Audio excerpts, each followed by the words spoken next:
territoire dans lequel je travaille, que ce soit ici à la Pointe-Taillon ou au Mont-Valin, pour moi, chaque visite est comme une première visite. Je ne me lasse pas là, de voir ces territoires-là, d'aller m'y promener, soit à des fins personnelles ou professionnelles.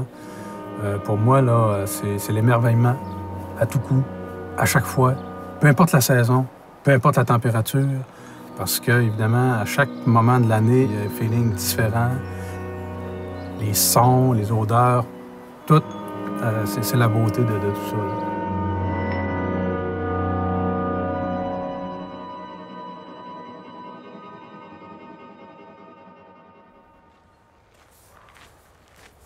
C'est toute ma vie qui m'a amené ici, dans le fond. Depuis longtemps que je me souvienne, j'ai tout le temps été un amateur de plein air, de nature.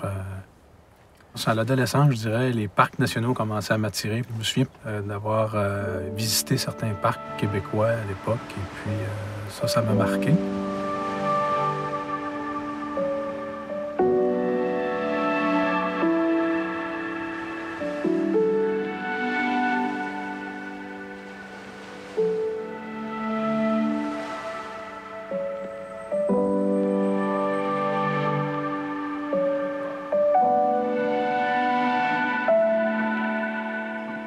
Moi, je suis un passionné de nature. Je trouve ça tellement extraordinaire dans mon travail, c'est justement d'en apprendre à chaque jour sur l'écologie, la biologie en général, mais sur mes territoires, évidemment.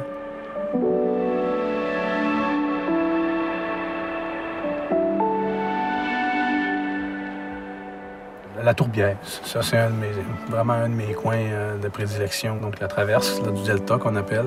On se retrouve dans la savane. Pour moi, ça me transporte là, dans le nord du Québec. Ben, c'est pas pour rien qu'on en a fait un parc.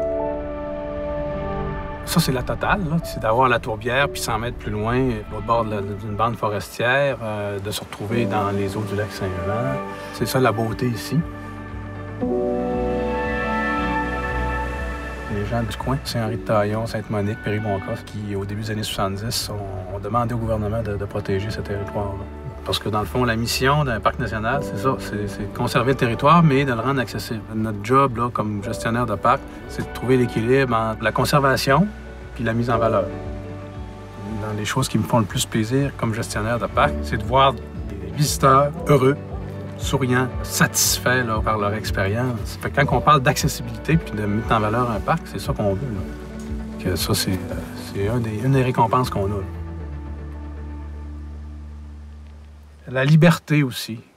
Pas comme directeur d'établissement à la CEPAC, on a une belle liberté. La culture de l'entreprise, de cette société d'État-là, fait partie des éléments qui ont fait que j'ai appliqué pour cet emploi-là.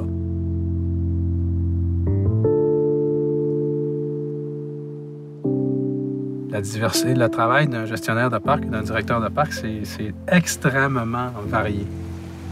Travailler dans un parc, on n'est pas toujours dans la nature puis dans les beaux paysages, on est souvent dans le bureau ou dans des rencontres à l'extérieur. Les gens ils s'imaginent qu'on se promène dans le parc puis qu'on regarde la nature. Il y a de la gestion, il y a de la politique, il y a de l'opération, des ressources humaines, il y a un paquet d'aspects qui sont tous plus passionnants que les uns que les autres.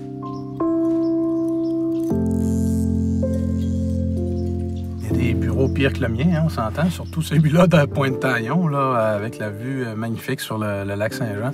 À chaque journée que je viens dans mon bureau, le paysage est différent et je trouve ça extraordinaire.